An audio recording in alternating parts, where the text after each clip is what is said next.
نحمدہ ونصلی ونسلم علی رسولہ الکریم۔ اسپیکر صاحب، اگر آپ اجازت دیں تو ایک حساس ایشو ہے، آپ بڑے تیزی سے آج کی ایجنڈا کو نمٹا رہے ہیں، لیکن اس پہ 2-3 جملے میں مختصر وقت میں کہہ دیتا ہوں۔ جی پلیز۔ میں تو سب سے پہلے معزز جو اراکین ہے، جو موور ہے، میں ان کا شکریہ ادا کرتا ہوں۔ منسٹر صاحب آپ تشریف رکھے، جسٹ ایک منٹ۔ شفقت محمود صاحب، آپ تشریف رکھے، تھوڑا یہ ایک سینسٹیو ایشو ہے، اس کو ڈسکس کر آپ تشریف رکھے پلیز۔ G please. جی، میں معزز جو اس کالنگ اٹینشن نوٹس کے موورز ہے ان کا بھی شکریہ ادا کروں گا، کیونکہ اس معاملے کی جو حساسیت ہے اور اہل ایمان کے لیے جو اس کی اہمیت ہے، کیونکہ ختم نبوت کا جو ایشو ہے یہ ہمارے دین کا، ہمارے ایمان کا، ہمارے عقیدے کا ایک جز لا ینفک ہے، اور حضور نبی کریم صلی اللہ علیہ وسلم کو خاتم النبیین مانے بغیر کسی کا بھی ایمان مکمل نہیں ہو سکتا، بلکہ مومن ہی نہیں بن سکتا۔ اس پہ دو رائے نہیں ہے، خواہ وہ ہمارے مسلمان بھائی جو اس طرف بیٹھے ہیں وہ اور جو اس طرف بیٹھے ہیں، دونوں کی اس میں ایک ہی رائے ہے۔ اور یہ میں ان کا شکریہ اس لیے ادا کرتا ہوں کہ ان ایوانوں میں اس کی حساسیت اور اہمیت کی وجہ سے اس پہ آواز اٹھنی چاہیے اور بار بار اٹھنی چاہیے، تاکہ کوئی اس غفلت میں نہ رہے، کوئی اس کوتاہی میں نہ رہے کہ اس طرح کی کوئی حرکت ہو جائے گی اور اس پہ کوئی چشم پوشی کر لے گا۔ ختم نبوت قرآن پاک سورہ احزاب میں اللہ تبارک و تعالیٰ نے حضور صلی اللہ علیہ وسلم کے شان میں فرمایا ہے، ما کان محمد ابا احد من رجالکم ولکن رسول اللہ وخاتم النبیین۔ یہ وہ عہدہ اور منصب ہے ختم نبوت کا حضور صلی اللہ علیہ وسلم کے، جس کو اللہ تعالیٰ نے حضور کو سپرد کیا ہوا ہے اور دیا ہوا ہے۔ اس تاج اور تخت ختم نبوت کو حضور سے کوئی لے نہیں سکتا، کوئی کاذب، کوئی دجال، کوئی مکار اس منصب سے حضور صلی اللہ علیہ وسلم سے لے نہیں سکتا۔ اور حضور صلی اللہ علیہ وسلم نے خود فرمایا، انا خاتم النبیین لا نبی بعدی ولا رسول بعدی ولا کتاب بعدی۔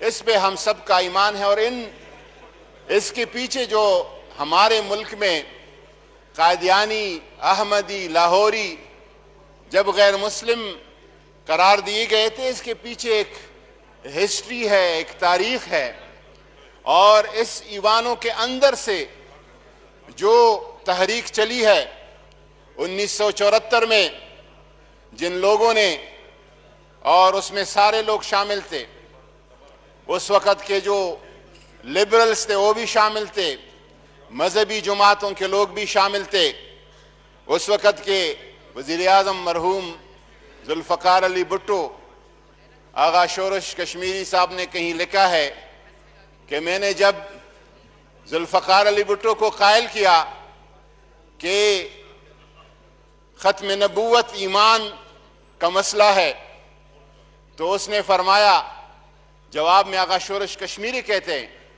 کہ اس نے جواب میں کہا کہ مجھے کرسی سے غرض نہیں، روز قیامت حضور کی شفاعت سے غرض ہے۔ یہ کوئی شخص چاہے کیسا بھی نظر آئے، کلین شرٹ ہو، سوٹڈ بوٹڈ ہو، لیکن اللہ اور رسول سے اس کا معاملہ الگ ہے، وہ اس پہ بتانے کی یا دکھانے کی ضرورت نہیں۔ اس میں خان عبدالولی خان تھے، اس میں نوابزادہ نصر اللہ خان صاحب تھے، مولانا مفتی محمود صاحب تھے، شاہ احمد نورانی صاحب تھے، پروفیسر غفور احمد صاحب، سارے مرحوم ہو چکے ہیں، اور اس ایوان نے ان کو اقلیت اور کافر قرار دیا ہے۔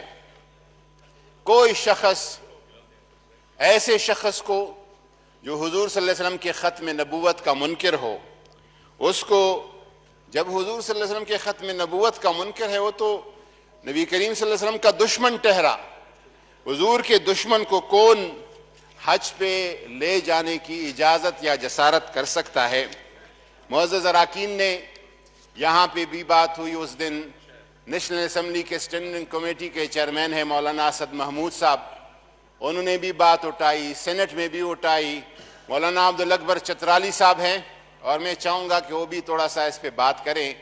انہوں نے ایک موشن جمع کی تھی. جب مجھے پتہ چلا تو میں نے ان سے فون پہ بات کی اور سارے قضیے کا پورا تفصیل میں نے ان کو بتا دیا. اسپیکر صاحب, یہ جو ایشو اٹھا, میں ایک بات سینٹ میں بھی اس دن میں نے کہا تھا, سب سے پہلے مجھے پتہ نہیں تھا کہ اس میں ڈیٹا فارم کو الگ کر دیا گیا ہے اور اوریجنل فارم جو ہے وہ الگ ہے. سب سے پہلے اس پہ مجھے متنبہ کرنے والا اور واٹس ایپ پہ میسج کرنے والا وزیر اعظم پاکستان عمران خان تھے. انہوں نے کہا کہ اس کو چیک کرو اور مجھے بتاؤ کہ یہ کیا ہوا ہے. پھر پورا کیس اور تفصیل میں نے منگوایا. ختم نبوت کا جو ایفیڈیوٹ اور حلف نامہ ہے وہ اس فارم میں جو اوریجنل فارم ہے اس میں موجود ہے. اور اس سال جو اپلیکنٹس ہیں تقریباً 1,50,000 عازمین حج, ساروں نے اس اوریجنل فارم پہ دستخط کیے ہیں. جو دستخط کر سکتے تھے, جو دستخط نہیں کر سکتے تھے, انہوں نے اپنے انگوٹھے کا نشان ادھر ثبت کر دیا ہے. اور ثبوت کے طور پر 4-5 بینکس کے آج شام کو میں نے ان سے اوریجنل فارم جو ان کے ہیں, یہ یونائٹ UBL کے ہیں, یہ میزان بینک کے ہیں, یہ حبیب بینک کے ہیں اور یہ مسلم کمرشل بینک کے ہیں, ان کو میں نے منگوایا. اس اوریجنل فارم کو میں نے ان کو کہا کہ شام اجلاس کے بعد میں آپ کو واپس کر دوں گا. اس میں ختم نبوت کے حلف نامے پہ تمام حجاج کے سائن موجود ہے. اچھا, جو اشتباہ پیدا ہو رہا ہے وہ کہاں سے ہوا؟ یہ کہ پچھلے سال سے سعودی کا جو نظام ہے سسٹم ہے حج کا, انہوں نے ای حج کے نام سے ایک سسٹم متعارف کرایا. اور اس ای حج میں انہوں نے کہا کہ آپ سارا ڈیٹا حجاج کا وہ ہمیں کمپیوٹرائز سسٹم کے تھرو آپ ہمیں بھیجیں گے. اس سے پچھلے سال 2019, 18 اور کئی سال پچھلے جو فارم تھا وہ 14 صفحات پر مشتمل تھا. 14 صفحات میں صحت کے قواعد سے متعلق الگ تھا. وراثت کے اگر رہ جاتا ہے عازم حج تو اس کا وارث کون, ہاں پیسے کس کو ملیں گے, اس کا الگ ایک صفحہ تھا. ایک پیج حاجی کو ملتا تھا, ایک بینک میں رہتا تھا, ایک منسٹری کو آتا تھا. یہ 14 صفحات کا فارم تھا. اور جب اس کو فل کرتے تھے, فل کرنے میں 20-25 منٹ لگتے تھے. یا بینک کے ملازمین کی معاونت چاہیے ہوتا تھا, یا اس کے لیے کوئی ساتھ پڑھا لکھا بندہ وہ لاتا تھا, فل کرتا تھا.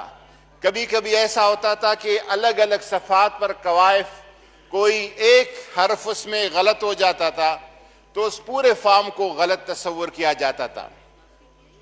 اس سارے مشکلات کی وجہ سے حجاج کرام کی سہولت کے لیے منسٹری اور بینکس نے آپس میں یہ طے کیا کہ جو اوریجنل حج فارم ہے, اپلیکیشن ہے, وہ پہلے ڈیٹا فارم جمع ہوگا بینک کے سسٹم میں, اور اس کے بعد جب یہ ڈیٹا سسٹم میں آ جاتا ہے تو بینک کا سسٹم آٹومیٹکلی ان کو ایک فارم دے دے گا جس پہ ایفیڈیوٹ موجود ہوگا.